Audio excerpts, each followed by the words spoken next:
આકાશવાણી અમદાવાદ વડોદરા પ્રાદેશિક સમાચાર મિત્તલ પટેલ વાંચે છે. સૌપ્રથમ મુખ્ય સમાચાર. દક્ષિણ ગુજરાતમાં ફરી બારે મેઘખાંગા. નવસારી, તાપી અને વલસાડ જિલ્લાઓમાં વરસાદને કારણે નદીઓના જળસ્તરમાં વધારો.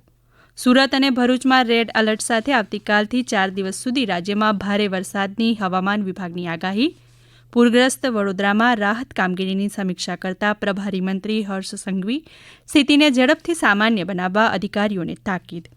સ્ટાઇપેન્ડના મામલે હડતાળ કરી રહેલા નિવાસી અને ઇન્ટર્ન તબીબોને આવતીકાલે સવારે 9 વાગે ફરજ પર હાજર થવા સરકારનું ફરમાન. અને રાજ્યને મળી વધુ એક સેમિકન્ડક્ટર યુનિટની ભેટ. કેન્દ્રીય મંત્રીમંડળે સાણંદમાં કેન્સ સેમિકોનના પ્લાન્ટની સ્થાપના માટે મંજૂરી આપી. સમાચાર વિગતવાર. રાજ્યમાં આજે ફરીથી વરસાદી માહોલ જામ્યો છે. દક્ષિણ ગુજરાતમાં આજે ભારે વરસાદ નોંધાયો. રાજ્યમાં સવારના 6 થી સાંજના 6 વાગ્યા સુધી 111 તાલુકાઓમાં વરસાદ નોંધાયો. તાપીના સોનગઢમાં 8.58 ઇંચ, વ્યારામાં 8.23, જ્યારે ડાંગના વઘઈમાં 7.64 ઇંચ વરસાદ નોંધાયો. તાપીમાં ભારે વરસાદને પગલે વ્યારાના પાનવાડી ગામેથી પસાર થતા નેશનલ હાઇવે નંબર 53 અને 56 પર પાણી ફરી વળતા સતર્કતાના ભાગરૂપે બંધ કરાયા છે. ડોલવણ તાલુકામાં પંચોલ ગામે આવેલી આશ્રમ શાળામાં ઓલણ નદીના પાણી ભરાતા એનડીઆરએફની ટીમે 200 જેટલા બાળકોને આશ્રમ શાળાના પહેલા માળે સુરક્ષિત ખસેડ્યા હતા. જિલ્લાના કાટકડ ગામની સીમમાં પાણી ભરાઈ જતા હાઇવે બંધ કરાયો હતો. વ્યારામાં આવેલા જનરલ હોસ્પિટલના કેમ્પસમાં પાણી પ્રવેશી ગયા હતા. વાલોડ તાલુકાના બહેજ ગામ નજીક નદીમાં ફસાયેલા 2 વ્યક્તિને હેલિકોપ્ટરથી બચાવી લેવામાં આવ્યા હતા. વધુ માહિતી આપી રહ્યા છે તાપીના અમારા પ્રતિનિધિ નીરવ કંસારા. તાપી જિલ્લામાં સવારથી પડી રહેલ મુશળધાર વરસાદને પગલે જિલ્લાના ડોલવણ, સોનગઢ, વ્યારા, વાલોડમાં જળબંબાકારની પરિસ્થિતિ સર્જાઈ હતી. જેમાં ડોલવણ અને વાલોડ પંથકમાંથી પસાર થતી ઓલણ, પૂર્ણા, અંબિકા, મીંઢોળા, ઝાંખરી અને વાલ્મીકી નદીનું રૌદ્ર સ્વરૂપ જોવા મળ્યું હતું. નદીના પાણી લો લેવલ પુલો પરથી ફરી વળતા 50 જેટલા લો લેવલ પાણીમાં ગરક થઈ ગયા હતા, જેને પગલે તંત્ર દ્વારા સતર્કતાના ભાગરૂપે તેને બંધ કરાયા હતા. નવસારી જિલ્લાના વાંસદા તાલુકાના સરા ગામમાં વરસાદી પાણી ફરી વળતા 5 કલાક સુધી ગામ સંપર્ક વિહોણું રહ્યું હતું. 27 જેટલા રસ્તા બંધ કરવામાં આવ્યા હતા. જિલ્લાના સરા અને ખંભાલિયા ગામના નીચાણવાળા વિસ્તારમાં પાણી ભરાતા 13 લોકોને સલામત સ્થળે ખસેડાયા હતા. ઉપરવાસના ડાંગ તેમજ તાપી જિલ્લામાં ભારે વરસાદને કારણે પૂર્ણા નદીમાં પૂરની સ્થિતિ સર્જાઈ છે. દર કલાકે પૂર્ણા નદીના જળસ્તરમાં વધારો થઈ રહ્યો છે. સુરત જિલ્લાના મહુવા તાલુકાની ઓલણ નદીમાં પૂર આવતા મામલતદાર દ્વારા સાયરન વગાડી સ્થાનિકોને સાવચેત રહેવા જણાવાયું હતું. કચ્છ જિલ્લામાં ભારે વરસાદ બાદ પાણીજન્ય અને મચ્છરજન્ય રોગો ન ફેલાય તે માટે સાવચેતીના ભાગરૂપે આરોગ્ય વિભાગની 350થી વધુ ટીમ નાગરિકોની મેડિકલ તપાસ, સર્વેલન્સ સહિતની તબીબી કામગીરીમાં જોડાઈ છે. હવામાન વિભાગે આગામી 4 દિવસ દરમિયાન રાજ્યમાં કેટલાક સ્થળોએ ભારેથી અતિભારે વરસાદની આગાહી કરી છે.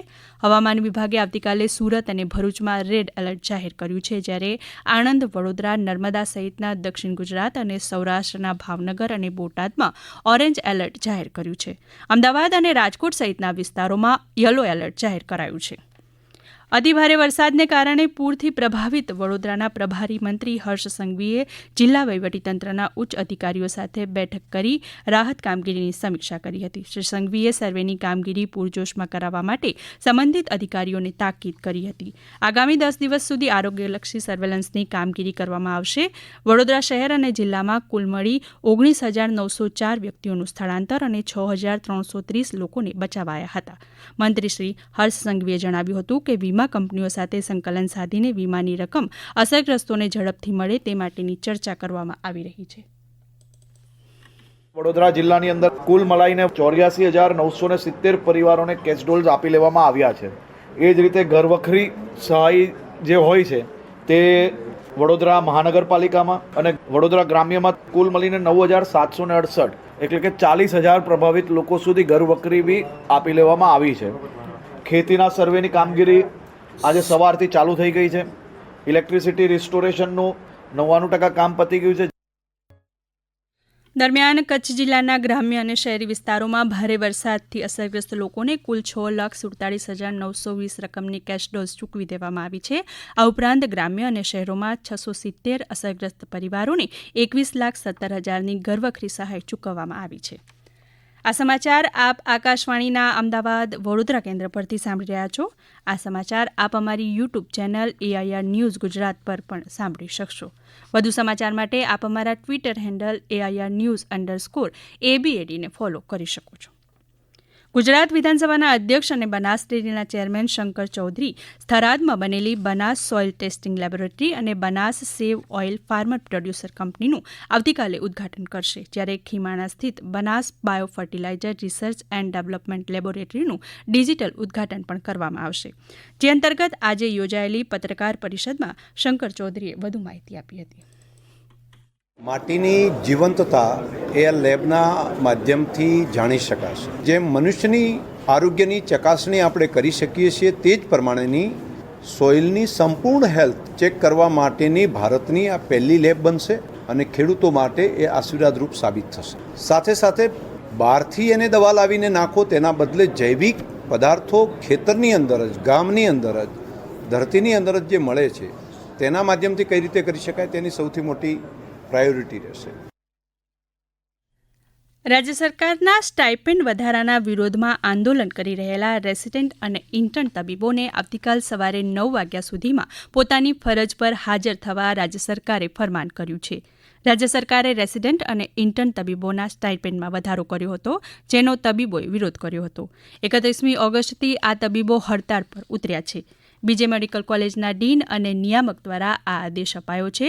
જો આવતીકાલે સવારે આંદોલન કરી રહેલા તબીબો ફરજ પર હાજર નહીં થાય તો શિક્ષાત્મક પગલાં લેવાનું પણ જણાવાયું છે. પ્રધાનમંત્રી નરેન્દ્ર મોદીની અધ્યક્ષતામાં કેન્દ્રીય કેબિનેટે કેનેસ સેમિકોન પ્રાઇવેટ લિમિટેડની ગુજરાતના સાણંદમાં સેમિકન્ડક્ટર યુનિટ સ્થાપિત કરવાની દરખાસ્તને મંજૂરી આપી હતી. 3,300 કરોડ રૂપિયાના રોકાણ સાથે સૂચિત એકમની સ્થાપના કરવામાં આવશે. આ યુનિટની ક્ષમતા દરરોજ 60 લાખ ચિપ્સ હશે.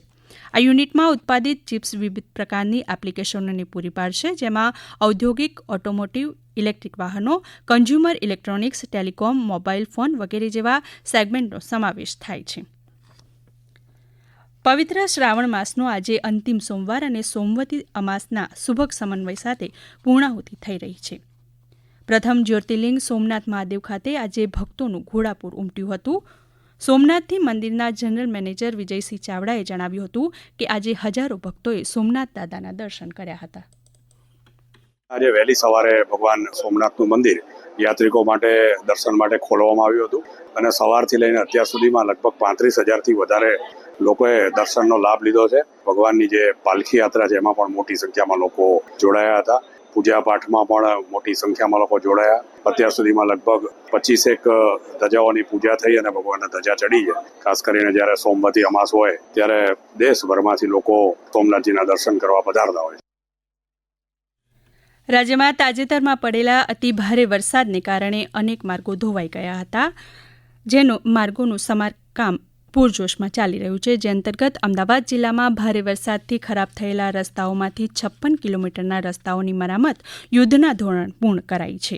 મોરબી જિલ્લામાં માર્ગ અને મકાન વિભાગ દ્વારા નુકસાન થયેલા મોરબીના ધૂળકોટ, બાળગંગા, કોયલી રોડ, લગધીરપુરથી નેશનલ હાઇવેને જોડતો રોડ, ટંકારા તાલુકાના સાવડીથી નેસડાને જોડતો રોડ, ગાળાથી શાપર, રવાપર નદીનો રોડ સહિત મહદઅંશે તમામ માર્ગો પર સમારકામ હાથ ધરી અને વાહન વ્યવહાર પૂર્વવત ચાલુ કરી દેવાયો છે.